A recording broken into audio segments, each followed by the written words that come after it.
как работает Webasto на дизельных двигателях и что там кряхтит, тряхтит и гремит. Начинаем запуск Webasto. Ставим прожиг. После запуска Webasto такой неприятный звук у меня стоит под крылом, у кого-то стоит вот в этом месте. После этого неприятного звука запускается, значит, топливный насосик, который закачивает двигатель. И он стучит вот так. Тук, тук. Топливо закачивается в саму камеру, где стоит свеча накала, которая потом будет разогревать топливо. Работает по схеме, значит, фена. То есть он будет подогревать топливную, не топливную, а будет подогревать охлаждающую жидкость и подавать ее через радиатор в движок, где уже будут греться наши системы.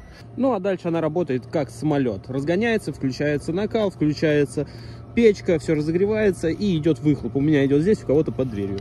Если Webasto тупит и выключается, проверяйте ошибки, скидывайте их и проверяйте все соединительные фишки.